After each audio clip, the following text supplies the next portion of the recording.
करें शुरू। हाँ सर। दोस्तों, जैसे कि हमेशा करते हैं, हिंदी में, इंग्लिश में, थोड़ा सब्र करें आप, उसके बाद प्रश्न उत्तर करेंगे। दोस्तों, ये दुर्भाग्यपूर्ण है कि आज एक निर्णय आया है, कन्विक्शन को निलंबित नहीं किया गया है। ये सभी जो मूलभूत आधार हैं कानून के इस क्षेत्र के, उनके अनुसार ये गलत है। एक गलत निर्णय को अफर्म किया गया है, वो गलत है।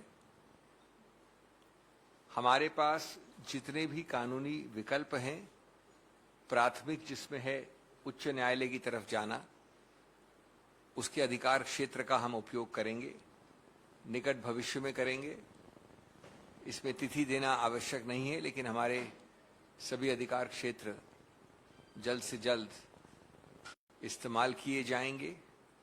आप जानते हैं कि हमारे जो संवैधानिक न्यायालय हैं, जो उच्च न्यायालय भी आता है, जिसमें उच्चतम न्यायालय भी आता है, उनके पास व्यापक ऐसे पावर्स हैं जिनके अंतर्गत ये जो गलत कारणों से, गलत कानूनी आधार पर दो निर्णय आए हैं, उनको चुनौती दी जाएगी।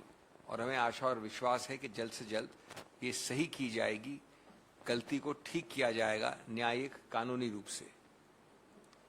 जहां तक श्री राहुल गांधी जी के वक्तव्य का सवाल है, सब जानते हैं कि वो एक लाइन किस संदर्भ, किस परिप्रेक्ष्य में कही गई थी, किस प्रकार से उसको तोड़ फोड़ कर एक नई आयाम दिया गया है, जो बिल्कुल सीधा देखने पे भी झूठा और बेमानी दिखता है। जो कारण दिए गए हैं इस निर्णय में, वो बिल्कुल संदिग्ध हैं, गलत हैं, कानूनी रूप से मैं कह रहा हूं।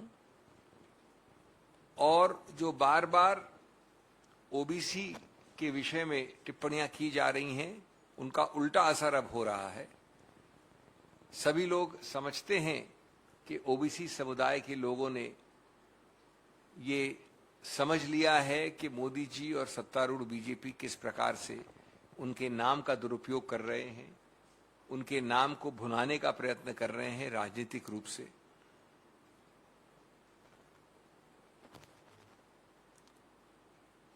दो वर्ष का मैक्सिमम दंड देना, जो कभी सुना नहीं गया, कभी हुआ नहीं मानहानि के क्षेत्र में। कन्विक्शन ही नहीं होता है क्रिमिनल, लेकिन अगर होता है तो 3 या 5 महीने से ज्यादा कभी सुना नहीं गया, उसको सेशंस कोर्ट द्वारा सही मानना बिल्कुल गलत है। इससे अगर कोई भी समझता है कि राहुल गांधी की आवाज रुकेगी, झुकेगी, साइलेंट होगी, तो वो न राहुल गांधी को जानते हैं, न कांग्रेस को समझते हैं। राहुल गांधी स्पष्ट और सही रूप से बोलते हैं। वो लोगों के, जनता जनार्दन के न्यायालय में, उनके दरबार में बोलते हैं। और उन्होंने कोई गलत न कहा है, न कहेंगे, लेकिन अपनी आवाज पुरजोर तरीके से सबके सामने रखेंगे।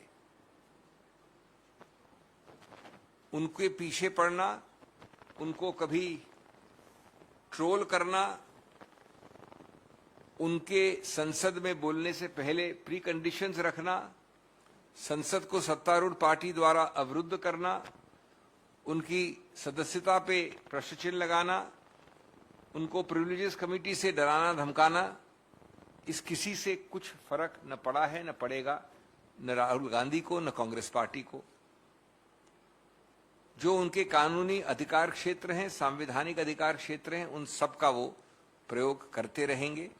और इस जरिए जो चिंता दिखा रहे हैं माननीय मोदी जी, बीजेपी सरकार, सत्तारूढ़ पार्टी, वो सिर्फ एक चीज दिखा रहे हैं, वो चिंता व्यक्त कर रहे हैं, घबराहट और बौखलाहट व्यक्त कर रहे हैं इस प्रकार के हथकंडों से। न कि राहुल गांधी के जनहित में पूछे गए इतने सारे अलग अलग प्रश्नों का उत्तर देना। भ्रष्टाचार से संबंधित बहुत पैनी दृष्टि से पूछे गए प्रश्न इत्यादि। अब मैं 2-4 मिनट लूंगा आपके साथ में, तकनीकी नहीं होना चाहता, लेकिन आपको एक छोटा सा एक झांकी देना चाहता हूं कि किस प्रकार से पढ़ने दिखने में भी ये निर्णय गलत लगता है जो आज आया है। और मैं जानता हूं कि मैं जनता से बात कर रहा हूं, आपके जरिए जर्नलिस्ट से बात कर रहा हूं, मैं कोई कानून की बहस नहीं कर रहा, लेकिन जब निर्णय आता है तो निर्णय में आवश्यक हो जाता है कि कुछ तो कुछ डिटेल में जाया जाए। अगर आप कुछ 3-4 पैरास देखें शुरू के, तो विचित्रता इस केस में एक बड़ी अजीब है। केस के बाद केस, यानी पुराने निर्णय लिखे गए हैं, साइट किए गए हैं, जो पढ़ने से भी मालूम पड़ता है कि गलत साइट किए गए हैं, जो लागू नहीं होते या लागू हमारे पक्ष में होते हैं, यानी राहुल गांधी के पक्ष में, या अनुपयुक्त हैं, उनका दुरुपयोग या इस्तेमाल किया गया है निर्णय पे आने के लिए। मैं उदाहरण दूं कुछ आपको। एक पन्ने 4 पे, मैं डिटेल में नहीं जाना चाहता, केस साइट किया गया है, और इन सब केसेस में सिलेक्टिवली, आंशिक रूप से कोटेशन दिए गए हैं, व्यापकता नहीं देखी गई है। एक सरीन का केस उच्चतम न्यायालय का साइट किया है माननीय न्यायाधीश जिनका निर्णय आज आया है, और उसमें ये लिखा है, if so the legal position can be laid down that when conviction is on a corruption charge against a public servant the court should not suspend the order of conviction. अब ये अंडरलाइन किया गया है ये माननीय sessions जज द्वारा underline किया गया है, सिर्फ इन्हीं हिस्सों पे रिलाई किया गया है। क्या ये करप्शन चार्ज का केस था? राहुल गांधी करप्शन चार्ज पे संदिग्ध हैं या अभियुक्त हैं? दूसरा उदाहरण दिया नवजोत सिंह सिद्धू का। याद रहे, वैसे नवजोत सिंह सिद्धू के केस में मर्डर चार्ज था, मैनस्लॉटर चार्ज था, उसको अंडरलाइन किया गया। मैं सिर्फ अंडरलाइन पोर्शन पढ़ रहा हूं निर्णय के, और ये अंडरलाइनिंग मेरी नहीं, प्रिंटर की नहीं, माननीय न्यायाधीश की है। दूसरा, जब आप नवजोत सिंह सिद्धू का साइट करते हैं अंडरलाइन करके, तो ये सेंटेंस जो आपने अंडरलाइन किया है, क्या कहता है?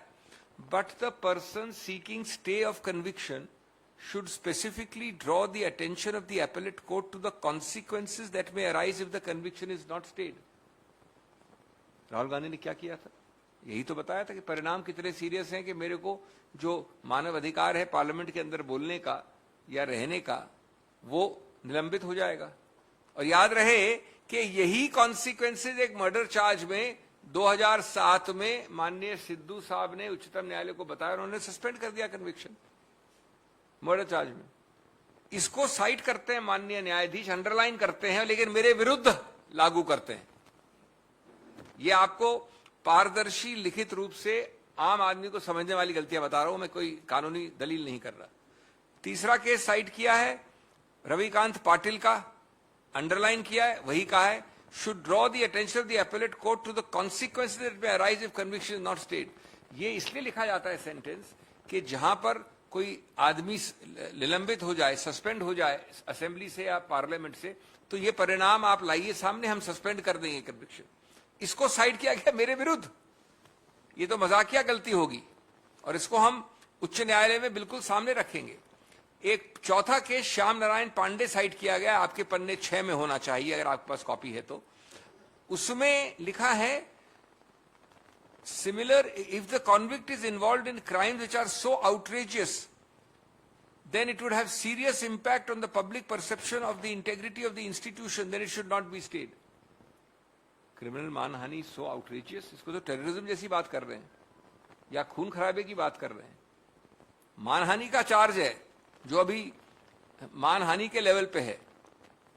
इस प्रकार के कई ऐसे और उदाहरण हैं जो दिखाता है कि प्राथमिक सिर्फ देखने से भी निर्णय संदिग्ध है, गलत है कानूनी रूप से, जिसका आधार नहीं है।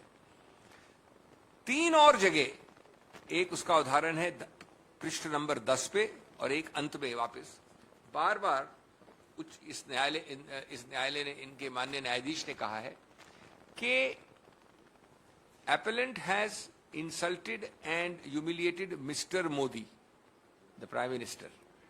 And then he said, and other 13 crore members of the Modi community. तीनों जगह ये बड़ा स्पष्ट है, मैं कोट कर रहा हूं, मैं अपनी बात नहीं कह रहा, ये बड़ा स्पष्ट है कि उनका पूरा निर्णय इस बात से एक ओवरशैडो हो गया है या ज्यादा प्रभावित हो गया या दुष्प्रभावित हो गया है कि माननीय मोदी जी डिफेम हुए, लेकिन वो बात भूल गए जनाब कि मोदी जी तो कंप्लेनेंट ही नहीं है। मोदी जी तो कंप्लेनेंट ही नहीं है। हाँ, अगर आप कहते हैं कि हर उनमें से जो 13 करोड़ मोदी है उन्होंने लिखा है उसमें से कोई भी आके ये याचिका डाल सकता है तो वो बात दूसरी है, लेकिन उन्होंने हमेशा कहा है, ये भी पढ़ी दूसरी जगह जहां कहा है उन्होंने, para 5 roman 5 at page 12, made derogatory remarks against the Honorable Prime Minister Shri Narendra Modi in general public and further compared the persons having Modi surname. So clearly, unfortunately, he is influenced by the high office of the Honorable Prime Minister, forgetting that the Honorable Prime Minister is not the complainant. As a matter of fact, one of the important points is in defamation law that only the person directly affected can maintain. Now it's a moot question of arguments that the other members of the Modi community can and cannot or to what extent can maintain. वो हम argue करेंगे, लेकिन मैं आपको इसका एक structure बता रहा हूं इस निर्णय का। पहले 10 निर्णय साइड करना, उनके गलत पोर्शंस पर रिलाय करना, ये सजेस्ट करना कि हमने कॉन्सिक्वेंसेस आर्ग्यू नहीं किए, ये नहीं देखना कि वो सब उदाहरण ऐसे केसेस के हैं जो इससे बहुत ज्यादा सीरियस थे और हमारे डेफर्मेशन केस में अप्लाई करना। जो 202 जुरिस्डिक्शन की बात आपको याद है मैंने पहले की थी कि अगर कोलार में ये चीज हुई है और गुजरात पहुंच जाए कोई आदमी याचिका लेके, तो 202 प्रावधान में आपको पहले प्राथमिक रूप से थ्रेशोल्ड में शुरुआत में ये देखना पड़ता है कि क्या वहां पर अधिकार क्षेत्र यानी जुरिस्डिक्शन है कि नहीं। उस पर पूरा एक सेक्शन लिखा है, लेकिन ये नहीं कहा कि भाई मैजिस्ट्रेट का ऑर्डर जो हमें चुनौती दी है सेशंस कोर्ट में, उन्होंने कहां डील किया इसके साथ, या उनका इसके साथ डील करना सही है या गलत है, ये कहीं नहीं बता पाए हैं। ये पूरा 3-4 पन्नों पे उन्होंने डील किया है, यानी सेशंस कोर्ट ने, माननीय न्यायाधीश ने, लेकिन ये नहीं बता पाए कि किस प्रकार से ये जस्टिफाई होता है कि कोलार से जो गुजरात की यात्रा है उसको उन्होंने 202 को अप्लाई करे लागू किए बिना कैसे निर्णित किया। अंत में मैं जो पैरा 12 है उसके अंत का पोर्शन पढ़ देता हूं, अपनी बात खत्म करता हूं हिंदी में। Based on the above discussion, I hold that the learned counsel for the appellant has failed in demonstrating that by not staying the conviction and denying an opportunity to contest the election on account of disqualification, an irreversible and irrevocable damage is likely to be caused. अब ये बताएं मुझे, मैं जानना चाहूंगा, मैं educate होना चाहूंगा कि किसी भी एमपी एमएलए इससे ज्यादा क्या बता सकता है कि मेरे जो दिन निकल गए पार्लियामेंट के, संसद के, उनको आप वापस नहीं दे सकते। इर्रिवर्सिबल का मतलब क्या होता है, इर्रिवोकेबल का मतलब क्या होता है, और क्या दिखा सकता है कोई दुनिया में ऐसा व्यक्ति नहीं है जो इन्होंने जो लिखा है यहाँ पर, by not staying conviction and denying an opportunity irrevocable and irreversible damage is likely to be caused. That is the whole case of Rahul Gandhi for stay of conviction. बाद में आप कन्विक्ट करिए ना, फाइनल में हियरिंग में कन्विक्ट करिए, लेकिन जब तक ये लंबित है तब तक स्टे करें। इससे ज्यादा क्या ज्यादा प्रभावशाली कारण हो सकता है, जिसको 3 सेंटेंसेस 6 लाइन में 12 नंबर पैरा में एक डिसमिस कर दिया है। ये सब, इसके अलावा बहुत सारे और गलतियां हैं जिनको चुनौती बहुत जल्द से जल्द दी जाएगी। Friends, I will be very brief, you heard me in Hindi.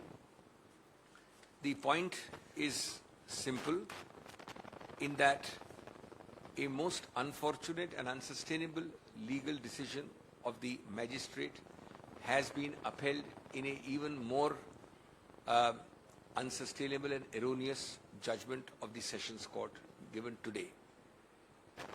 The conviction has been upheld contrary to all basic and elementary principles of law, some of which I will briefly mention. But before that, let me assure you that the judgment will be challenged in accordance with law in the very near future. I am not required to give deadlines and dates. It will be challenged in the Honorable High Court. We are confident that superior courts with constitutional power of judicial review, namely the High Court and the Supreme Court, have the power and will set right these legal errors found in these 2 judgments. We are clear that the judgment is devoid of valid, sustainable legal reasoning.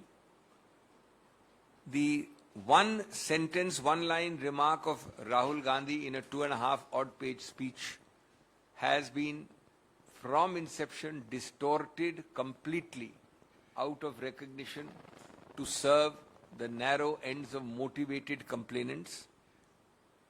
That has been hardly interpreted in the Sessions Court judgment, and what little has been said is a complete distortion, legally erroneous.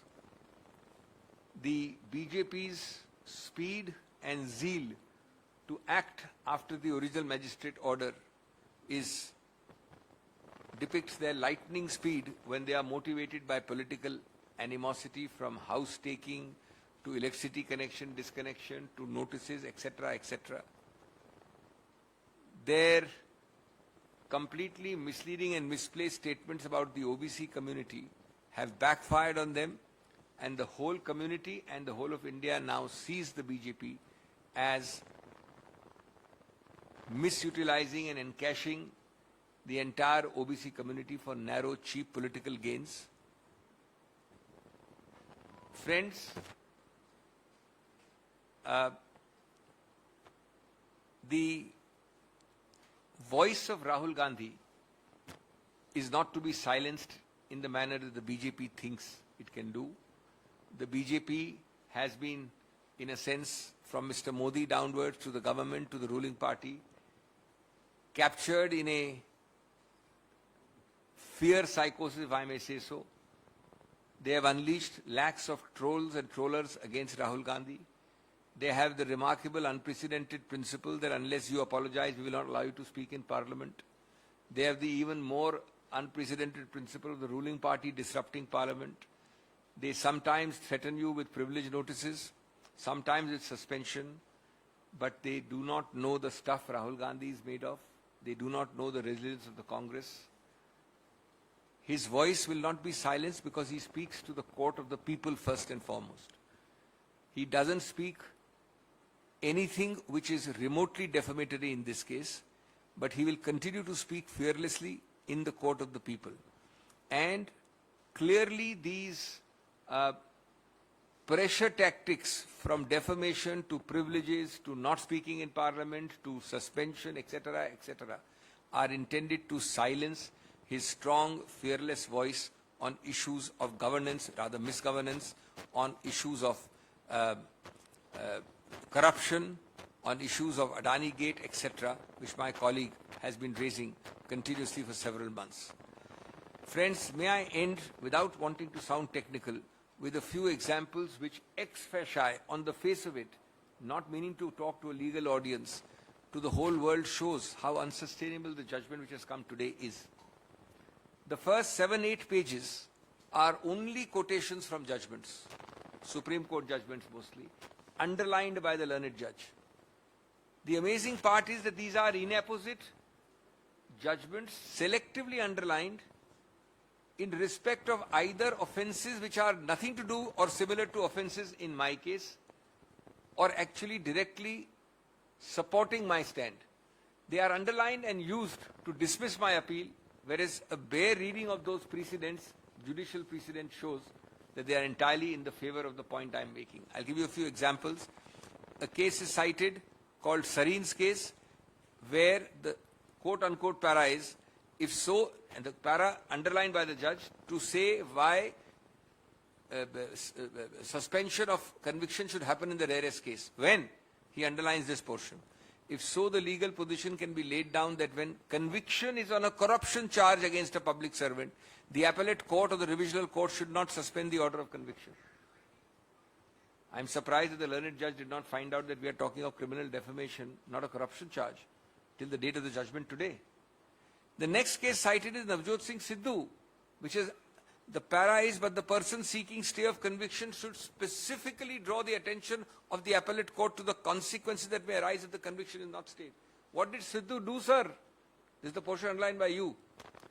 Sidhu A was facing an under trial and partly convicted for a manslaughter charge, oblique murder charge, being asked to be converted to a murder charge. Murder. He was given a suspension of conviction. And what is the consequence he cited? He cited my MPship will be suspended. I'll be disqualified. What is Rahul Gandhi citing? Is it because his name is Rahul Gandhi? Why this difference in approach? Then the case cited is Ravikant Patil, same sentence, should draw the attention of the appellate court to the consequence that may arise if the conviction is not stayed. What other major or bigger consequence can an MP or MLA draw the attention of the appellate court to than the fact that he'll be disqualified?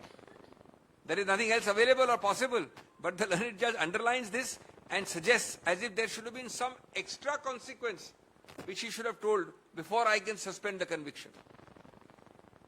Another case cited is Shyam Narayan Pandey, where the para underlined by the learned judge is, similar is the case with offences involving moral turpitude if the convict is involved in crimes which are so outrageous that it will shock the conscience, serious impact on public perception if the conviction is stayed, etc., etc. Does this fall in that category? I have got 6 or 7 such examples.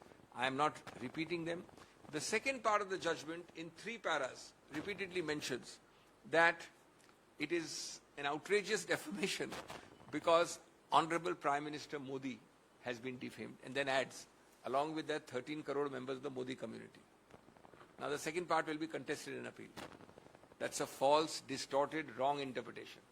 But the first part is clearly actuated by excessive reliance on the alleged defamation of a sitting Honorable Prime Minister, a very high exalted office. It's repeated 3 times by the learned judge, but forgetting that the Honorable Prime Minister is not the complainant. In defamation law, a condition precedent is that the aggrieved party must be the complainant. Here, the second issue, which will be debated, is whether any member of the community is equally aggrieved. Let's forget that. But certainly the judgment proceeds 3 places with an underlining of the fact that it's the Prime Minister who's defamed. Well, sorry sir, the Prime Minister never complained, he never filed a petition. Lastly, the very last para, again if I may say so, shows complete lack of application of mind and therefore erroneous and a fallacious judgment. It's a repetition of the same error where in the last para 12 the learned judge says, the appellant, that is Rahul Gandhi, has failed in demonstrating that by not staying the conviction and denying an opportunity to contest the election on account of disqualification under Section 8(3), an irreversible and irrevocable damage is likely to be caused to the appellant. But what else can Rahul Gandhi show? Every appellant doesn't have that ground. He can only show that one session of parliament with many days left, he's had to forego. If you don't stay it, he'll have to forego the next session. His right as an MP is a valuable constitutional or at least a statutory right.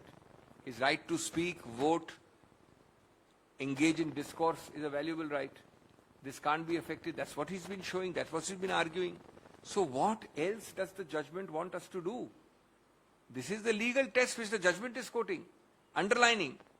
And that test, having been rightly quoted, is applied against Rahul Gandhi, whereas on all 4s it applies in his favor. Thank you very much.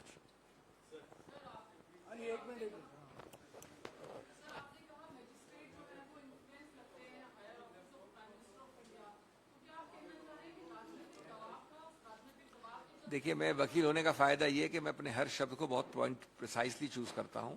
मैंने कहा कि 3 paragraph में उन्होंने लिखा है कि the person defamed is Honorable Prime Minister Mr. Narendra Modi. Therefore, there is a legal error by his judgment being influenced or affected by an assumption that the complainant is the Prime Minister. If I keep writing that you are defamed, you must also add, but anyway I am ignoring it because you are not a complainant. That's the legal error. These are grounds which will be taking up front in the ground of appeal. Whatever I have discussed with you are part of grounds of appeal. There is no political thing in this.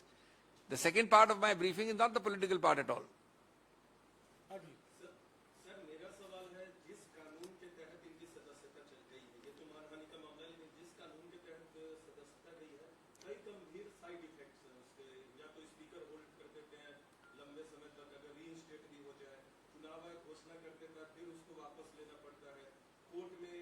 सवाल पूछिए. Court में अगर आप देर से जाते हैं तो उसमें भी 6 महीने की अवधि में ये साइड इफेक्ट्स है. आपको लगता है कि सुप्रीम कोर्ट को एक टाइमलाइन इस पूरे मामले में फिक्स करना चाहिए कि कैसे कैसे कार्रवाई हो? निश्चित रूप से करने की तो कोई नहीं करने की कोई सवाल नहीं उठता। मैं खुद उसमें वकील हूं, था उसके एक हिस्से में, लक्षद्वीप वाले केस में मैं ही वकील उच्चतम न्यायालय में। जिस दिन मैं आया उच्चतम न्यायालय में और हमारी टर्न आने वाली थी, मैं मतलब बहस अभी शुरू करने वाला हूं, उसके 3 मिनट पहले उन्होंने आके चिट्ठी दी कि साहब अब हम ले रहे हैं वापस इनको। उसके महीने भर पहले तक वो बेचारा दस्तक डाल रहा था दरवाजे पे घुसने के लिए, उन्होंने उसको संसद में आने नहीं दिया था। देखिए, हर चीज संविधान में बाबा साहब ने, आपके सभी संवैधानिक पूर्वजों ने लिखना उपयुक्त नहीं समझा था कि आप कब बाथरूम जा सकते हैं, कब दरवाजा खोल सकते हैं, क्या कर सकते हैं, थोड़ी लिखा जाता है संविधान में। ये माना जाता है कि सुशासन के जो सिद्धांत हैं उनको फॉलो किया जाएगा, हर चीज राजनीतिक नहीं होगी। तो अगर आप हर चीज में ये कहेंगे मैं कोर्ट जाके आपको मिल ही जाएगा ऑर्डर, आप ले आइए ऑर्डर तब हम करेंगे, तो गलत तरीका है ना ये।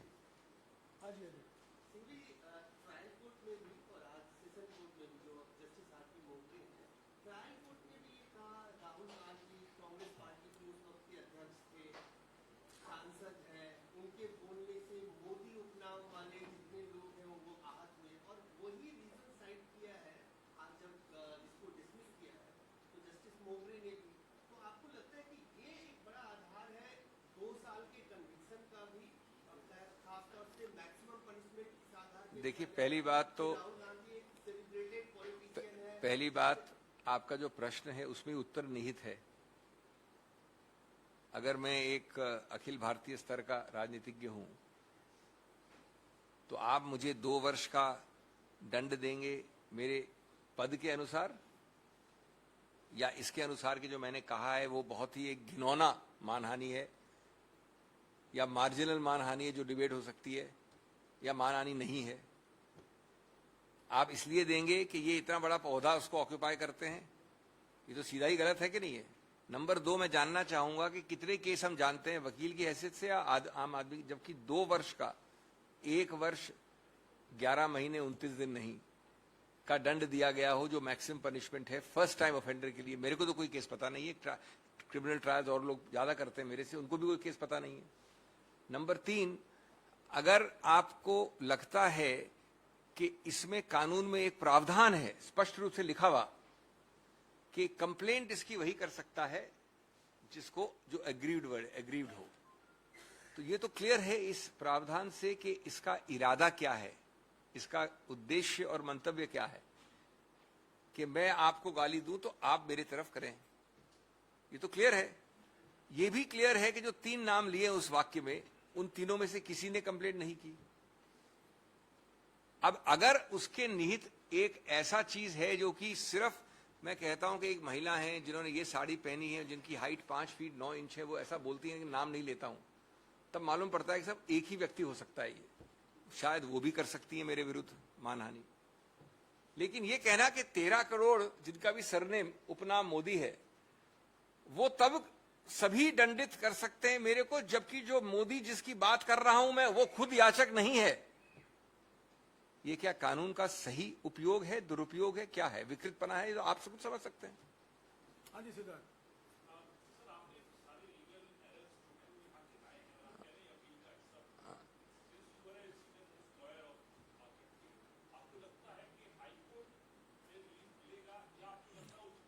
देखिए, ये वकील,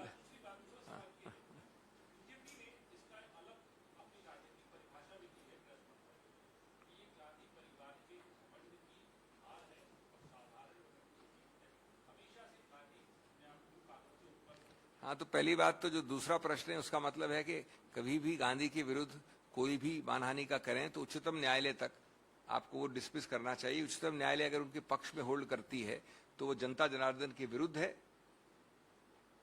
वो सिर्फ गांधी के घमंड के लिए ये निर्णय दे रही है। यही एक इसका मैं निकाल सकता हूं निष्कर्ष। अगर आपको ये सही लगता है, किसी भी सत्तारूढ़ पार्टी को कहना ये शोभा देता है, ये किस अकल से कहा गया है, कितना मजाकिया है, ये साफ दर्शा रहे हैं आप। जहां तक पहला प्रश्न था आपका, किस बारे में था? हाँ, देखिए, मैं देखिए इन मामलों में भविष्यवाणी कभी नहीं करता हूं। हम सभी न्यायपालिकाओं का बहुत आदर करते हैं, हमें उसमें विश्वास है। हमारे पास 2 पक्ष खुले हैं, उच्च न्यायालय है, उसके ऊपर उच्चतम न्यायालय है। मैंने आपको जो 5 ही बताए हैं अभी, हमारे ग्राउंड ऑफिस में 10 और कारण होंगे। ये बहुत वजनदार है, महत्वपूर्ण है, तो हम बहुत इसके बारे में ऑप्टिमिस्टिक हैं, आशावान हैं। लेकिन भविष्यवाणी इसका मतलब नहीं होता कि भविष्यवाणी करें लोग आपके सामने, हाँ संजीव, न जैसे कि बीजेपी करती है, जो आपके दूसरे पक्ष में बीजेपी ने की, वैसे भविष्यवाणी नहीं करता हूं। हाँ Sanjeev,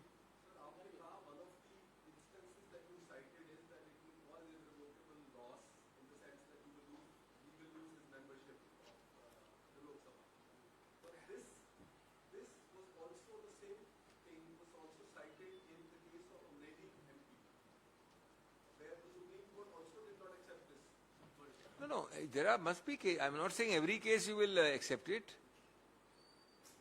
Was Amreli MP accused of the nature of the crime, the egregiousness?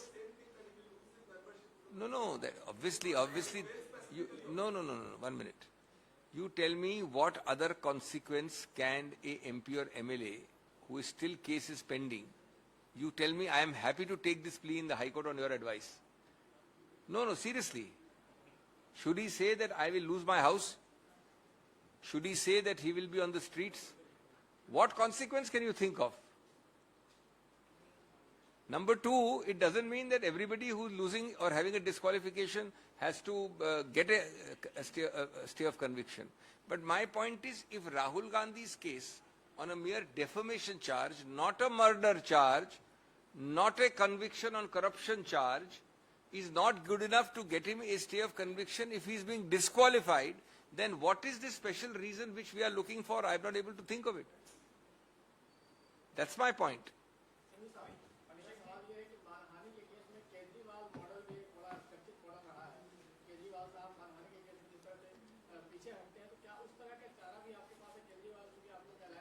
आप केजरीवाल जी को कांग्रेस के पोडियम में क्यों ला रहे हैं भैया?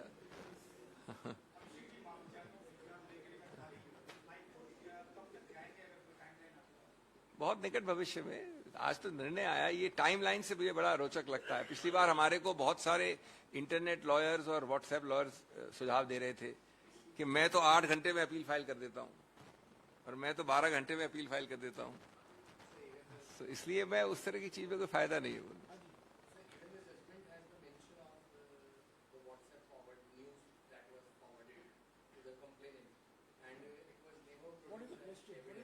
No, I don't understand your question.